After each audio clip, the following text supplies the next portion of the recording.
بسم اللہ الرحمن الرحیم وبہ نستعین الحمد للہ رب العالمین والصلاة والسلام علی سید المرسلین وعلی آلہ وصحبہ اجمعین ومن تبعہم بإحسان الی یوم الدین. اعوذ باللہ من الشیطان الرجیم. بسم اللہ الرحمن الرحیم. اللہ لا الہ الا هو الحی القیوم لا تأخذہ سنۃ ولا نوم.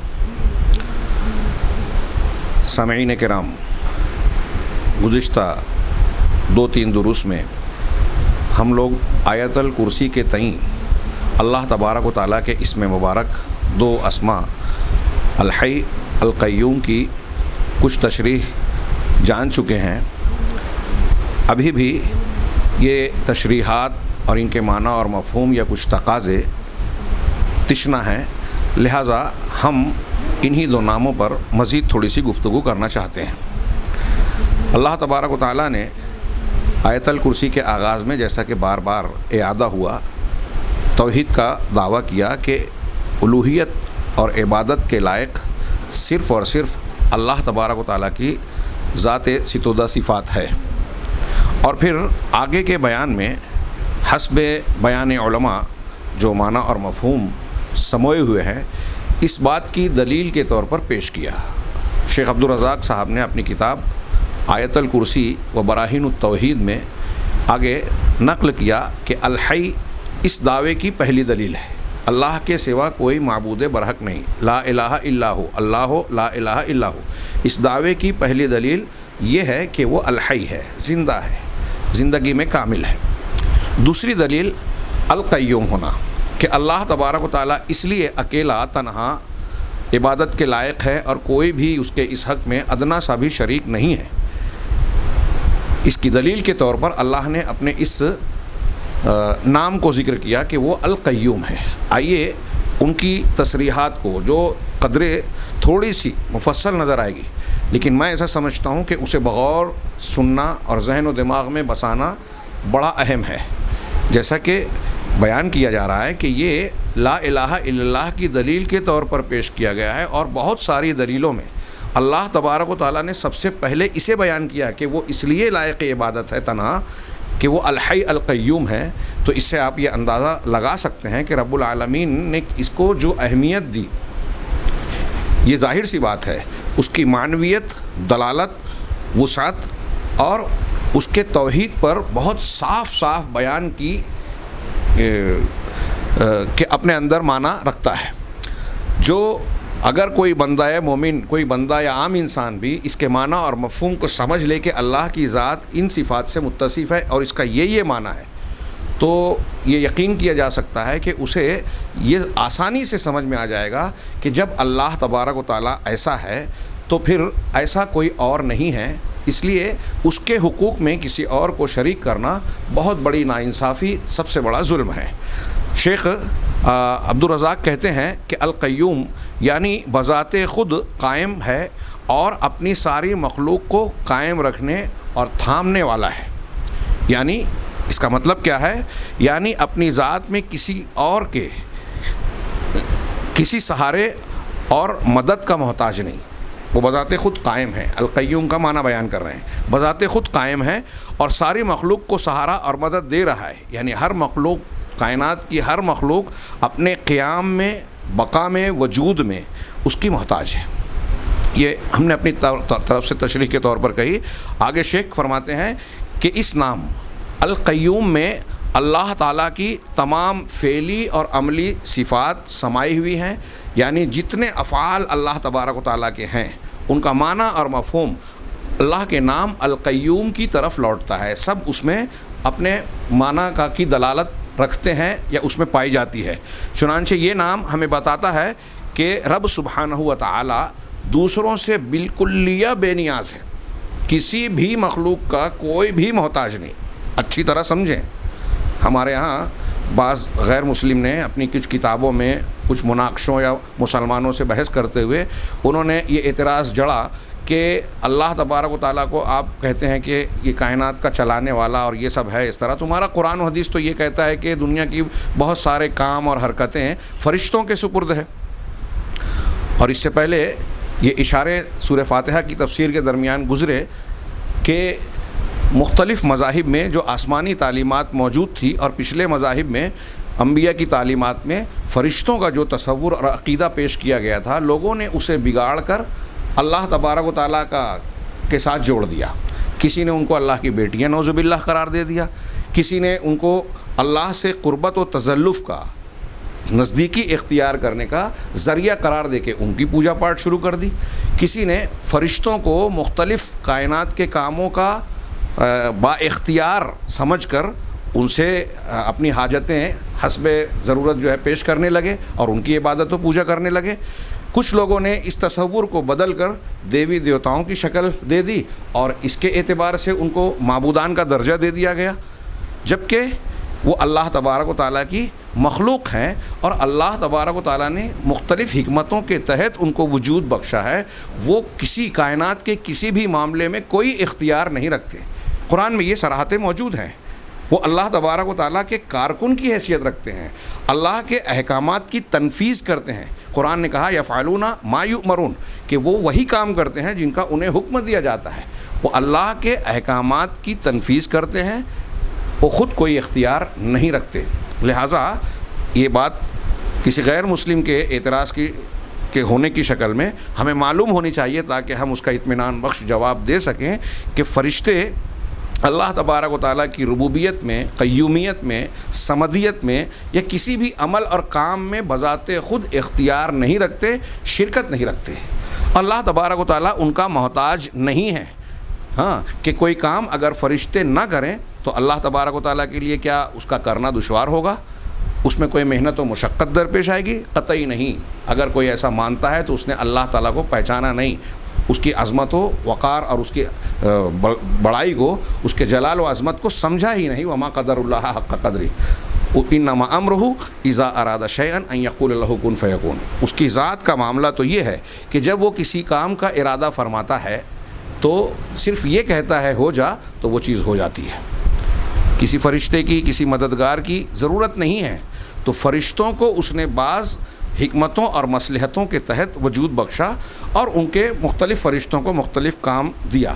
جب ہم ایمان بالملائکہ پر گفتگو کرتے ہیں یا کریں گے تو اس وقت وہ حکمتیں، مصلحتیں انشاءاللہ زیر گفتگو آئیں گی۔ فی الحال صرف اتنی وضاحت ضروری ہے کہ اللہ تبارک و تعالیٰ کسی کا محتاج نہیں، ساری مخلوقات سے بالکلیہ بے نیاز ہے، کمال غنا رکھتا ہے اللہ تعالیٰ۔ چنانچہ وہ بذات خود قائم ہیں، اپنے قائم رہنے میں، اپنے کاموں کو انجام دینے میں وہ کسی بھی مخلوق کا محتاج نہیں ہے، سب سے بالکلیہ بے نیاز ہے۔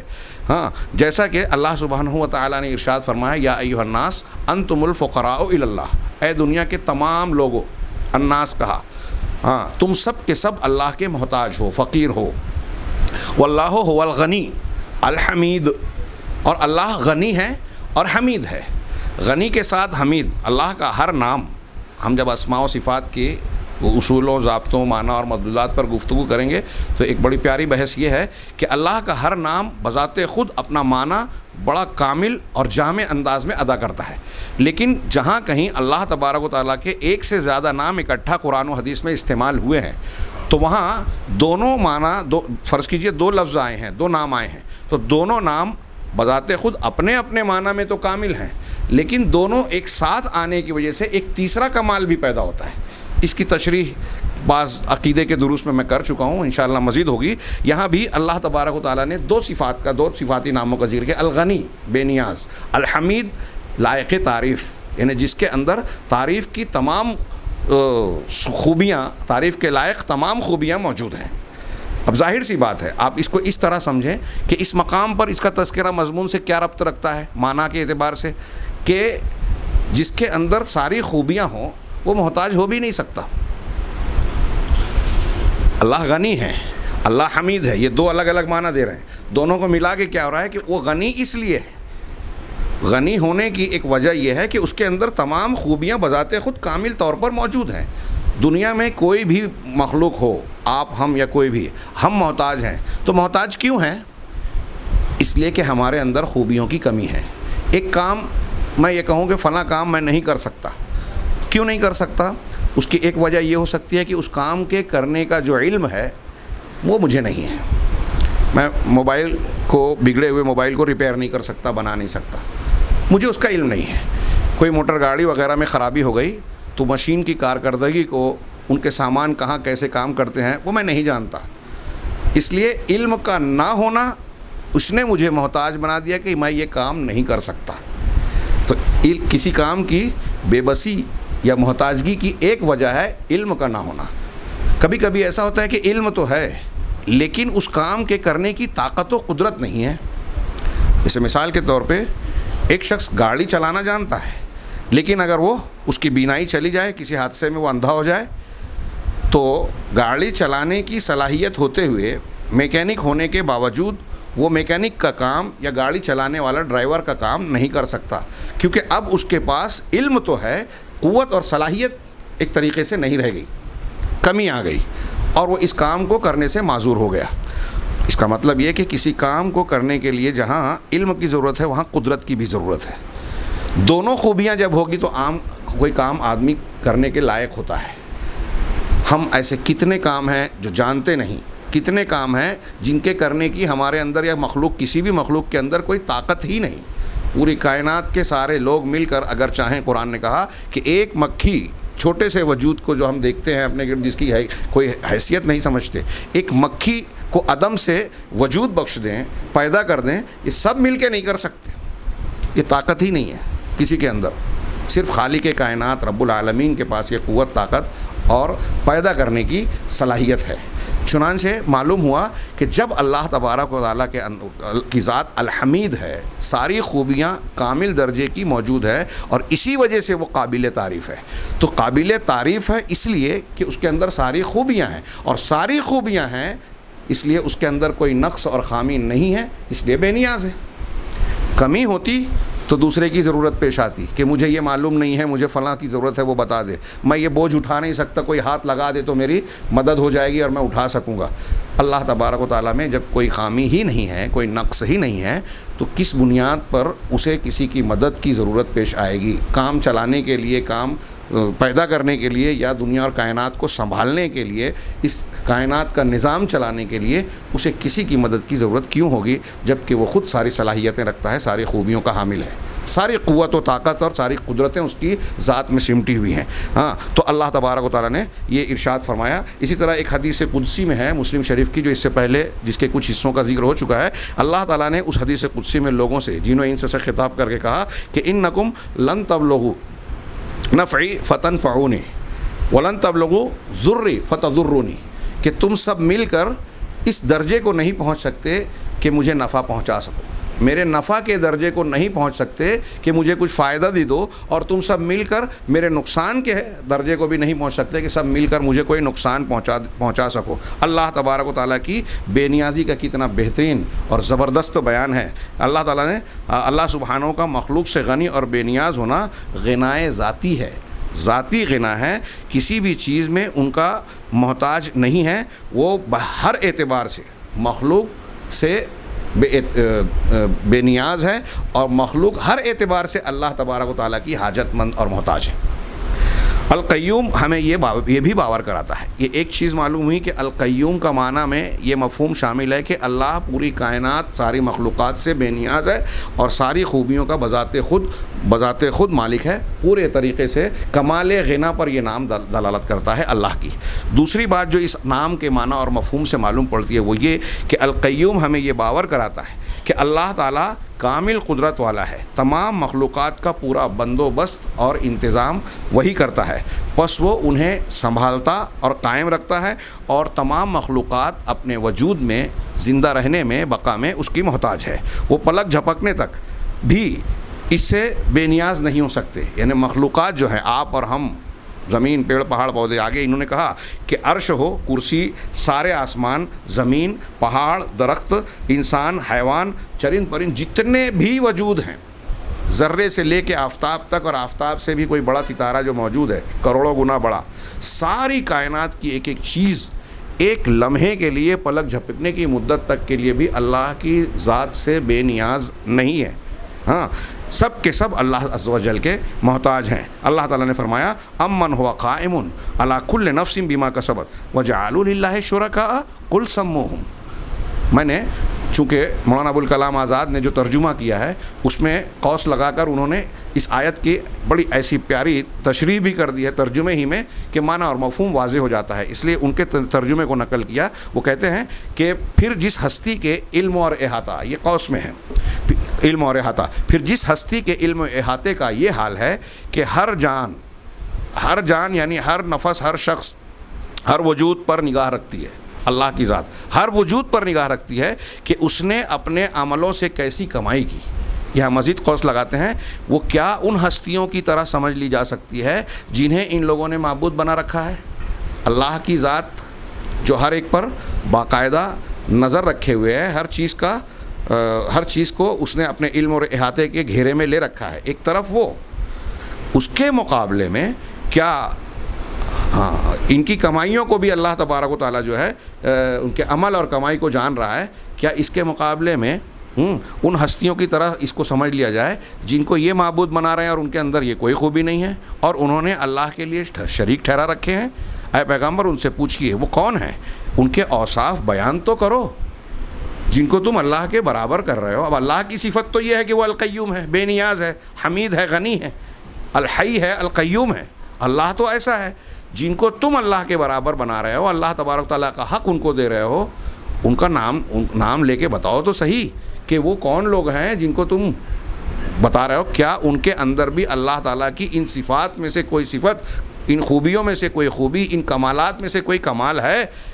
ہاں، ان کے اوصاف بیان تو کرو، یعنی سموہم، ان کا نام تو لو۔ اور اللہ تبارک و تعالیٰ کا ایک دوسرا ارشاد ہے، یہ القیوم کے معنی کی تشریح کرتے ہوئے قرآن کی بعض آیتوں کو شیخ نے پیش کیا۔ اللہ تعالیٰ کا ارشاد ہے، ان اللہ یمسک السماوات والارض ان تزولا ولئن زالتا ان امسکہما من احد من بعدہ انہ کان حلیما غفورا۔ سورہ فاطر کی آیت نمبر 41 بڑی زبردست اللہ کی عظمت بتا رہی ہے کہ بلا شبہ اللہ تعالیٰ آسمانوں اور زمین کو تھامے ہوئے ہے، یہ ٹل نہیں سکتی، ڈولتی نہیں ہیں، ہاں، اور اگر وہ ٹل جائیں، یہ آسمان، زمین، پہاڑ، پیڑ پودے، سمندر، یہ سب کچھ تھامے اور سنبھالے رکھے ہیں اللہ تعالیٰ نے۔ اللہ کہہ رہا ہے کہ اگر یہ ٹل جائیں تو پھر اللہ کے سوا اور کوئی ان کو تھام بھی نہیں سکتا۔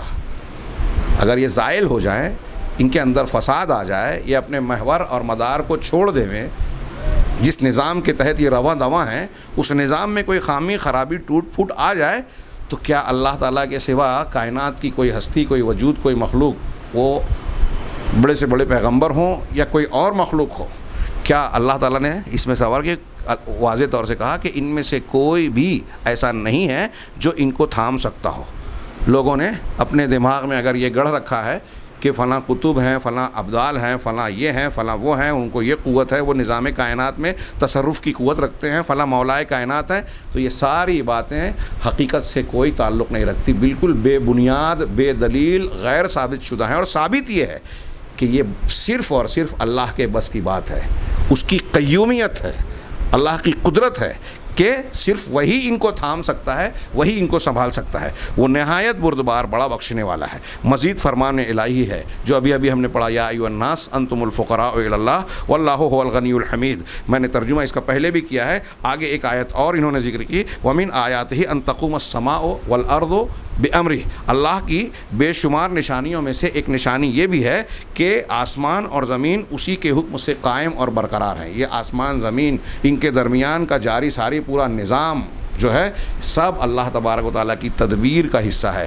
اسی نے اس کو تھام رکھا ہے، اور یہ اس کی قیومیت کا تقاضا اور نتیجہ ہے کہ اس نے سب کو تھام رکھا ہے، سب کو چلا رہا ہے، سب کے نظام کو برقرار رکھا ہے۔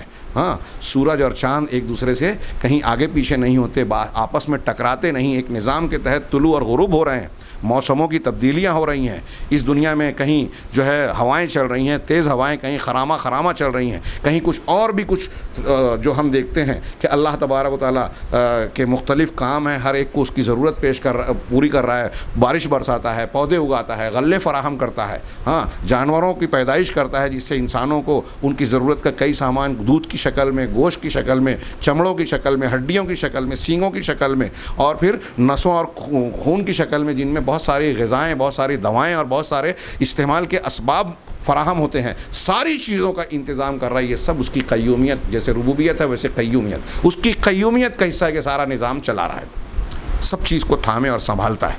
اللہ تبارک و تعالیٰ کہہ رہے ہیں کہ اس معنی کی آیات بہت ساری ہیں قرآن میں، بکثرت ہیں، جن کا حاصل یہ ہے، ان آیتوں اور ایسی بہت ساری نصوص کا معنی اور مفہوم ہمیں یہ بتاتا ہے کہ اللہ سبحانہ کی ذات ہی تمام مخلوقات میں تصرف رکھتی ہے، اور وہی پوری کائنات کا مدبر اور منتظم ہے، ساری کائنات کا انتظام کرنا، بندوبست کرنا اسی کا کام ہے۔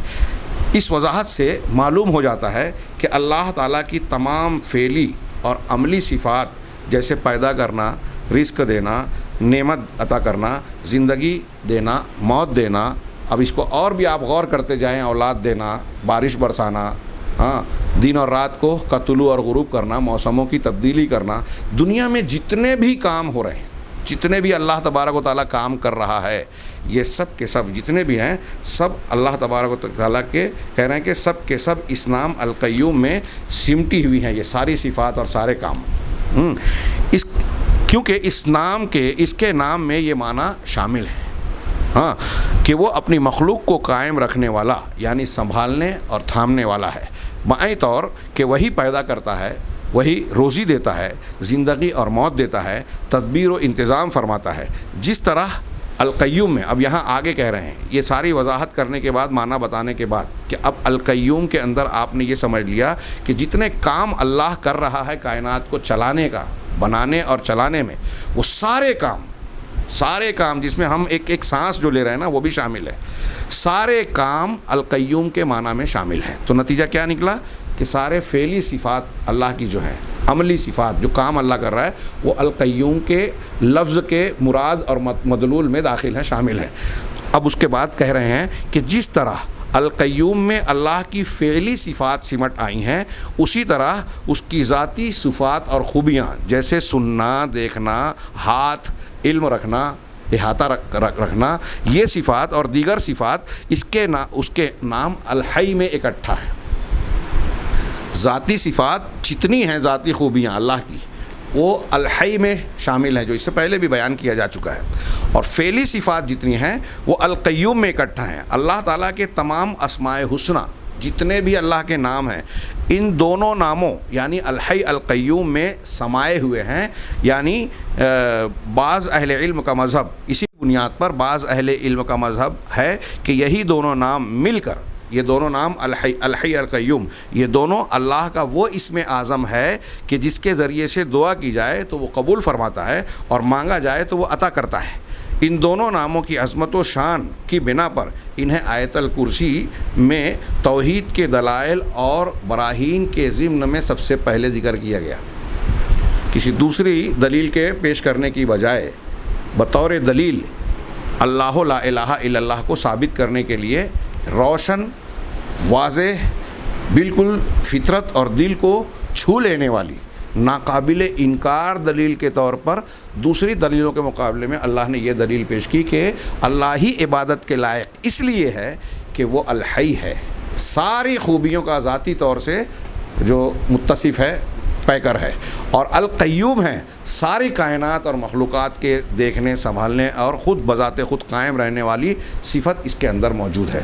اس اعتبار سے سارے اسماء و صفات کا معنی اور مفہوم اس میں سمٹتا ہے، اور اسی بنیاد پر جیسا کہ انہوں نے کہا، اور ابھی علامہ ابن قیم کے قول میں بھی آئے گا کہ اللہ تبارک و تعالیٰ کے ناموں میں سے اسم اعظم کچھ علماء، بہت سارے علماء نے الحی القیوم کو کہا ہے، یعنی جس ذات کی ایسی شان ہے کہ وہ زندہ ہے، موت اور زندگی کی تمام ازداد و نقائص، مثلا غفلت، سونا، نیند آنا سے پاک ہے۔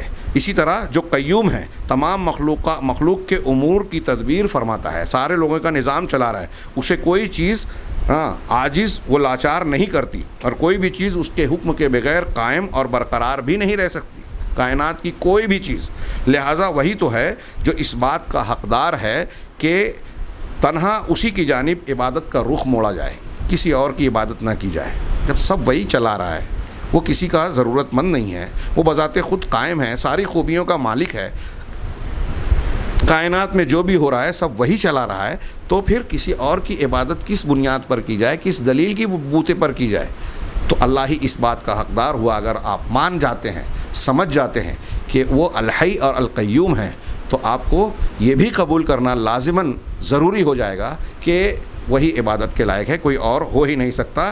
عبادت کا رخ صرف اسی کی طرف موڑا جائے، کسی اور کی طرف نہیں. اس کے علاوہ ہر کسی کی عبادت باطل ہے.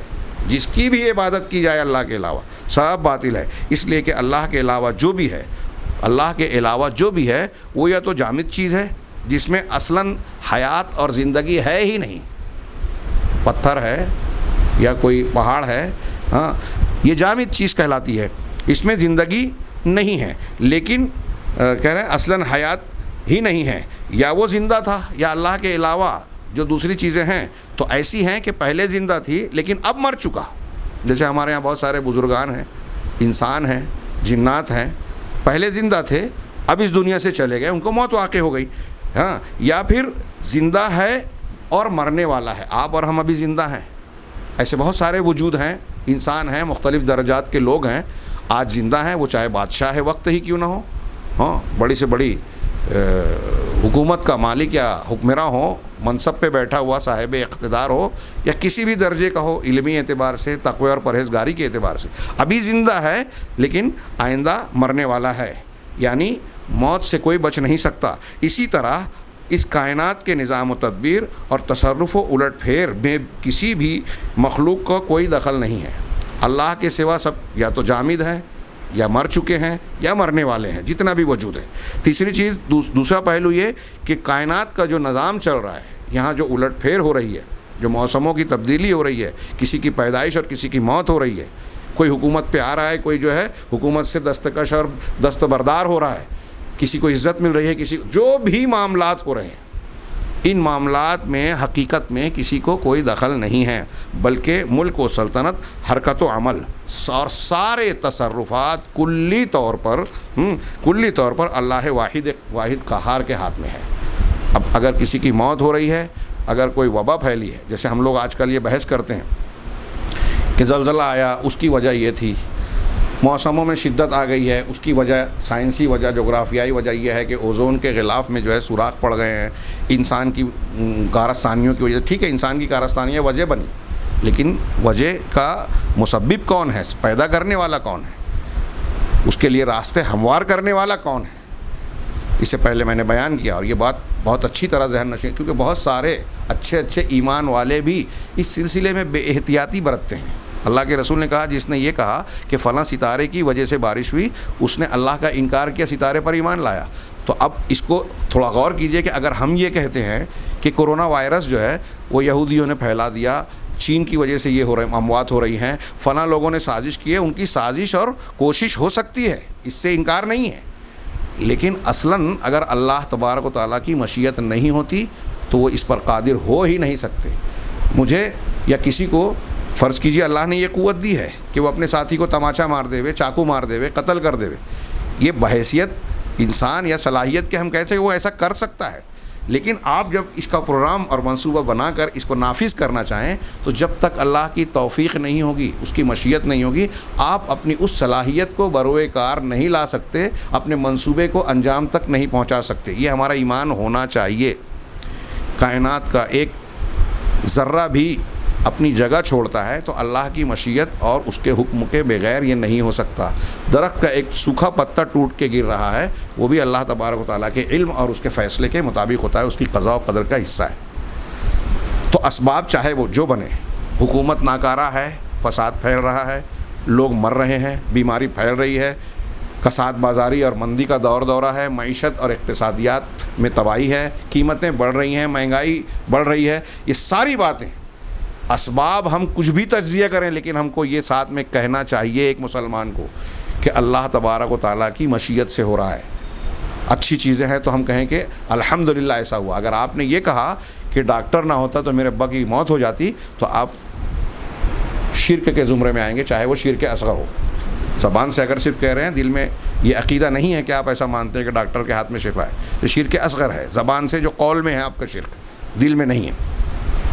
لیکن آپ نے یہ کہا کہ الحمدللہ فلاں ڈاکٹر کے علاج سے میرے والد صاحب ٹھیک ہو گئے، جان بچ گئی. جب آپ نے الحمدللہ کہہ دیا تو آپ اس اشکال سے باہر نکال، اس ورطے سے گندگی سے یا گناہ سے باہر نکل گئے.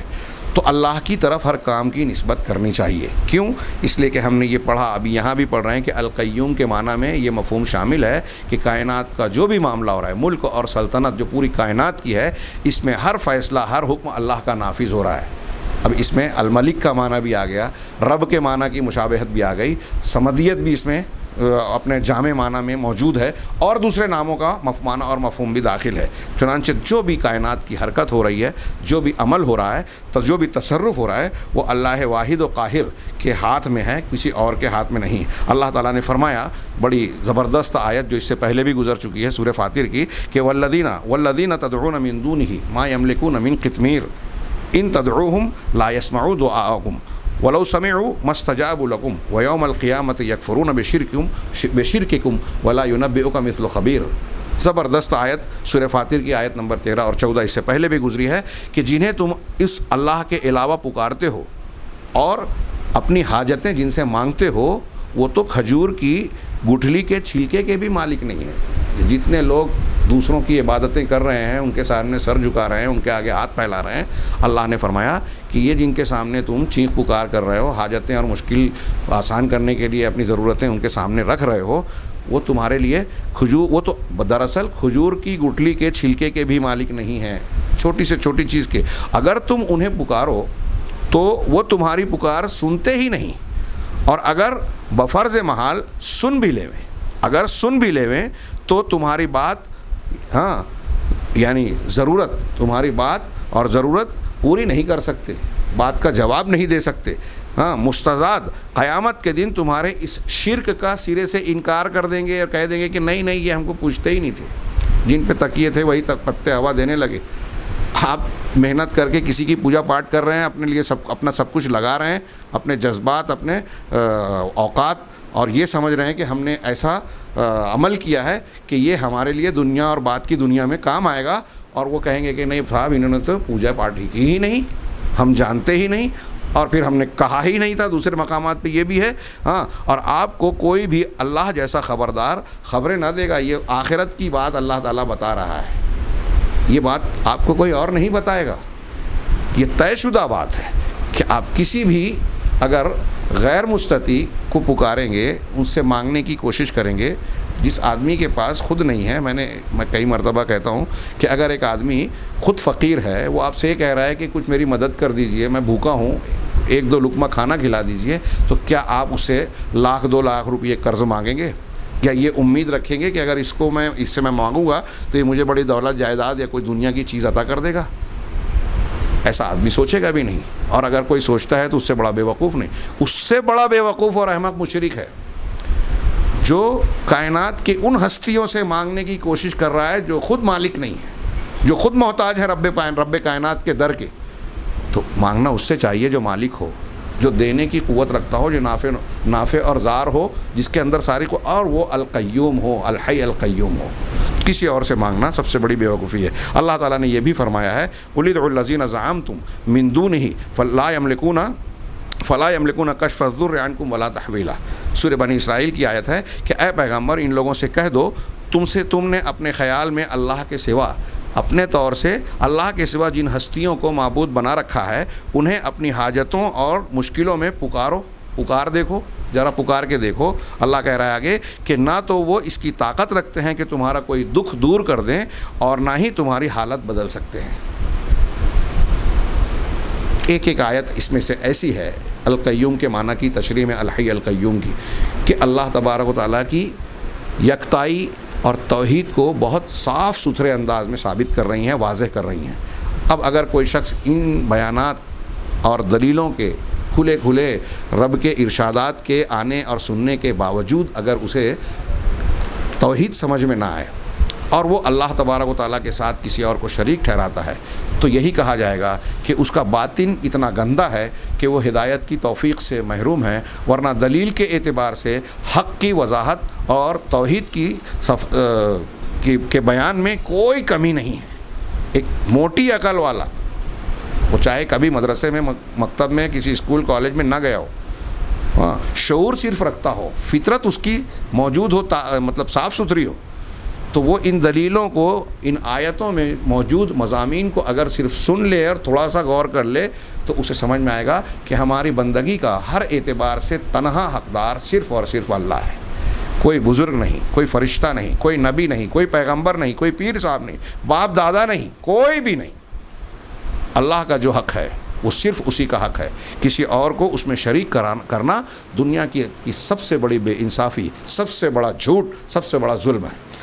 اللہ تعالیٰ نے فرمایا، یہ آخری آیت انہوں نے غالباً انہوں نے پیش کی اس کی تشریح میں کہ وَاتَّخَذُوا مِن دُونِهِ آلِهَةً وَاتَّخَذُوا مِن دُونِهِ آلِهَةً لَا يَخْلُقُونَ شَيْئًا وَهُمْ يُخْلَقُونَ وَلَا يَمْلِكُونَ لِأَنفُسِهِمْ ضَرًّا وَلَا نَفْعًا وَلَا يَمْلِكُونَ مَوْتًا وَلَا حَيَاةً وَلَا نُشُورًا. بڑی مشہور آیت ہے سورہ فرقان کی کہ اللہ نے کہا کہ ان لوگوں نے، مشرکین و کفار نے، اللہ کے سوا جن لوگوں کو معبود بنایا ہے وہ کسی بھی چیز کو پیدا نہیں کر سکتے، بلکہ وہ تو خود پیدا کیے جاتے ہیں. وہ تو خود مخلوق ہیں، وہ خالق نہیں ہیں، مخلوق ہیں.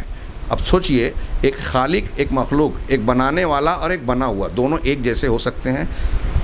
آپ کی عقل فتویٰ دیتی ہے اس بات کی؟ ہاں، موبائل یہ مخلوق ہمارا بنایا ہوا مصنوع ہے اور بنانے والا دونوں ایک جیسے ہے کیا؟ جس طرح بنانے والا اس پہ تصرف رکھتا ہے، کیا یہ اس پر اس طرح تصرف اور اختیار رکھتا ہے؟ کچھ اختیار اور قوت رکھتا ہے اس کی طرح، اس کے مثل ہو سکتا ہے؟ تو یہ تو اللہ کی دی ہوئی چیزوں میں ہم صرف جوڑ جاڑ کے بناتے ہیں. دنیا میں جن لوگوں کو خالق یا تخلیقیت والا کہا جاتا ہے، یہ اس معنی میں ہے ہی نہیں کہ عدم سے وجود بخشا ہو. احسن الخالقین، کبھی کبھی لوگ اعتراض کرتے ہیں، قرآن میں بھی تو آئے خالقین، بہت سے پیدا کرنے والے. تو دنیا میں جن لوگوں کو بنانے والا کہتے ہیں یا کسی چیز کے وجود کا ذریعہ بنتے ہیں، تو ان کا پیدا کرنا ایک الگ معنی رکھتا ہے کہ وہ اللہ تبارک و تعالیٰ کے پروسیجر، بنائے ہوئے نظام کے تحت وہ معاملہ کر رہے ہیں. میاں بیوی کا ملاپ ہوتا ہے، اللہ کی مشیت ہوتی ہے تو اس کی مرضی اور مشیت سے، توفیق سے بچے کی ولادت ہوتی ہے. لیکن کوئی انسان اس پروسیجر سے ہٹ کر مٹی لے وے، جیسے اللہ نے آدم کو بنایا تھا ویسے کسی انسان کو بنا سکتا ہے؟ مٹی بھی تو اللہ ہی کا دیا ہوا وجود ہے. تم خود کوئی وجود، کوئی مادہ پیدا کرو جو اللہ کے پیدا کیے ہوئے مادوں سے ہٹ کرو. تو ایک آدمی بڑھئی ہے جس کو ہمارے یہاں مستری بھی کہتے ہیں، تو وہ درخت کی لکڑیاں کاٹ کر ایک چارپائی بناتا ہے یا کوئی ایک چیز ڈبہ وغیرہ بناتا ہے، تو اسے بھی اللہ کے پیدا کیے ہوئے درخت کے بغیر یہ کام کرنا نہیں آتا. تو وہ جو صانع ہیں وہ الگ معنی میں، اللہ نے جو چیزیں پیدا کی ہیں وہ بغیر کسی وجود کے، جس کو ہم عدم کہتے ہیں، عدم سے وجود بخشا. ایک چیز تھی ہی نہیں، اس کو دیا. اور جو پیدا ہونے کا جو پروسیجر ہے، بیج ڈالیں تو اس سے پودا اگ رہا ہے، غلے پیدا ہو رہے ہیں، درخت بن رہا ہے، پھل پھول آ رہے ہیں. ہاں، میاں بیوی کا ملاپ ہوتا ہے، تو یہ نر و مادہ، مذکر اور مؤنث، جوڑے کس نے بنائے؟ یہ پروسیجر کس نے بنایا؟ بیج کو کیا خود سے یہ صلاحیت آ گئی؟ اس نے اپنے آپ کے اندر یہ صلاحیت پیدا کی ہے کہ اس کی کوپلیں پھٹے اور پھر وہ بڑا ہوتے ہوئے، نمو پاتے ہوئے جو ہے پودے اور درخت کی شکل اختیار کر لے؟ یہ صلاحیت کس نے دی؟ اور پھر اس کی نگرانی ان مرحلوں سے گزرنے کے وقت کون کرتا ہے؟ وہ رب ہے، وہ القیوم ہے.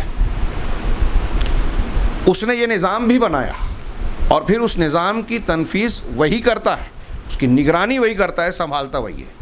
کبھی کبھی سارے پروسیجر ہوتے ہیں، میاں بیوی مل رہے ہیں، اولاد پیدا نہیں ہو رہی ہے. کیوں؟ اس کی مشیت نہیں ہوتی. سارا پروسیجر اولاد کے اصول کا برابر ہے. ہاں، فصل کے لیے کھیت میں جو ہے بیج ڈالا گیا، لیکن فصل نہیں آئی تو اچھی نہیں آئی، کم آئی، یا کچھ خرابی پیدا ہو گئی. کیوں؟ ہم یہ وجہ بتاتے ہیں کہ کھاد نہیں ملی، سورج کی روشنی ٹھیک ٹھاک نہیں ملی، فلاں سبب پیدا ہو گیا، ہوا طوفان برباری ہو گئی، اور یہ وجہ اور وہ وجہ. یہ سب کس نے کیا؟ ساری چیزوں کا کرنے والا حقیقت میں اللہ تبارک و تعالیٰ ہی ہے. تو اللہ نے فرمایا کہ ان لوگوں نے اللہ کے سوا جن لوگوں کو معبود بنایا ہے وہ کسی بھی چیز کو پیدا نہیں کر سکتے، بلکہ وہ تو خود پیدا کیے جاتے ہیں، وہ خود مخلوق ہیں. خالق کیا ہوں گے؟ خود ہی مخلوق ہیں. وہ تو خود اپنی جان کے کسی نقصان کا اختیار نہیں رکھتے، اپنے آپ کے بھی کو بھی نقصان بچانے کی کوئی پاور، طاقت، قوت، شکتی ان کے اندر نہیں ہے. ہاں، اور نہ ہی کسی فائدے کا ان کے پاس اختیار ہے، اور نہ ہی موت کے، نہ زندگی کے، اور نہ ہی دوبارہ جی اٹھنے کے وہ کچھ بھی مالک ہیں. ان چیزوں میں سے کسی بھی چیز کا اختیار، قوت ان کے اندر موجود نہیں ہے.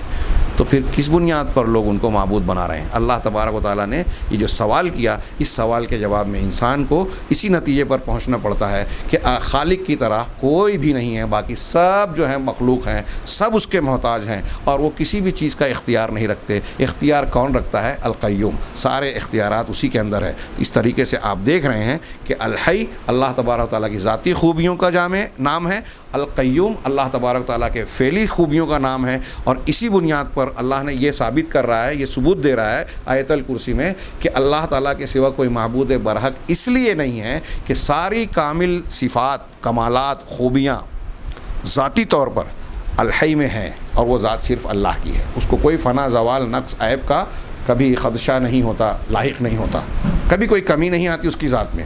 اور سارے عمل کی صفات جو اس کائنات میں وقوع پذیر ہونے والے واقعات، حادثات، تصرفات ہیں، ہاں، زندگی اور موت کے سارا نظام ہے، موسموں کی تبدیلیاں ہیں، ہاں، بیماری اور شفا کا معاملہ ہے، وبا اور امراض کا معاملہ ہے، زلزلہ، طوفان ہے، یا امن، شانتی ہے، صحت مندی ہے، سب کے سب اس کو دینے والا، کرنے والا صرف اور صرف وہ ہے جو القیوم کے معنی میں سمٹا ہوا ہے، یعنی سارے کام بھی صرف اللہ کے پاس ہے، سارے تصرفات کا اختیار بھی اسی کے پاس ہے، کوئی اور مالک ہے ہی نہیں۔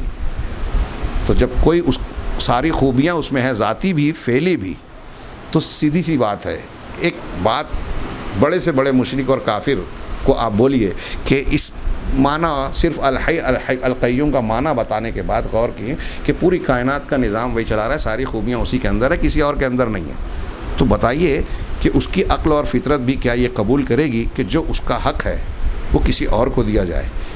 کسی قسم کی بندگی اور عبادت کا کوئی بھی پہلو اس کے علاوہ کسی اور کی طرف پھیرا اور موڑا جائے، اس کا دل اور فطرت بھی گواہی دے گی کہ یہ کسی طریقے سے جائز ہو ہی نہیں سکتا۔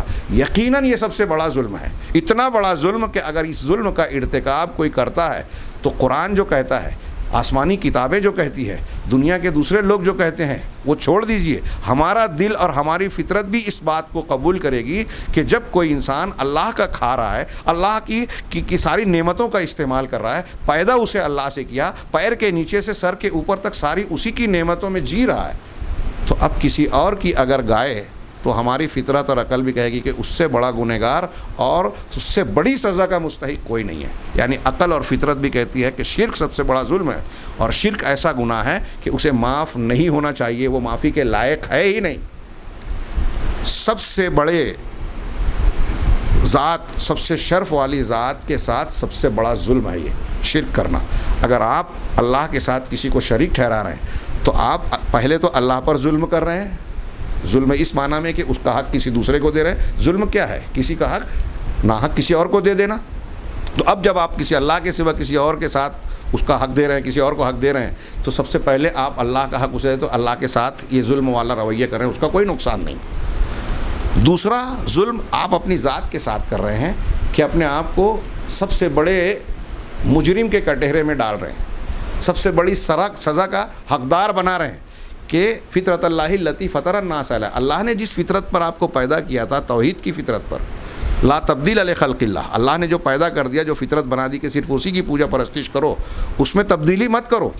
یہ خبر کے صیغے میں آیت نے پڑھی ہے، لا تبدیل لخلق اللہ، یہ حکم ہے کہ ایسا نہ کرو کہ اللہ کی نے جس مقصد کے تحت جس چیز کو پیدا کیا اس کو تبدیل کر دو۔ ہم کو پیدا کیا ہے اس مقصد سے کہ صرف اللہ کی توحید پر قائم رہیں، تو اگر ہم شرک کر رہے ہیں تو اپنی زندگی کے مقصد کو ہم تبدیل کر رہے ہیں۔ تو اب اگر کوئی ایسا کر رہا ہے، شرک کرتا ہے، تو وہ اللہ کے بعد دوسرا ظلم اپنی ذات کے ساتھ کر رہا ہے، اور تیسرا ظلم اس ذات کے ساتھ بھی کر رہا ہے۔ اچھی طرح سنیں، دماغ میں بٹھائیں اور غور کریں، جن کی سمجھ میں نہیں آتا ہے بار بار غور کریں کہ اگر کوئی شخص کسی پیغمبر کو، یہاں تک کہ جناب محمد رسول اللہ صلی اللہ علیہ وسلم کو بھی اگر وہ درجہ دیتا ہے جو اللہ کا درجہ ہے، وہ صفت اس کے آپ کے اندر مانتا ہے جو اللہ کی صفت ہے، خاص ہے، وہ خصوصیت جو اللہ کی ہے، وہ پیغمبر کو، چاہے وہ حضرت محمد صلی اللہ علیہ وسلم ہو، حضرت عیسیٰ علیہ السلام ہو، کوئی بڑے بزرگ ہوں، کوئی پیر صاحب ہوں، ولی ہوں، ہوا میں اڑنے والے، پانی پہ چلنے والے، کوئی بھی ہوں، اگر وہ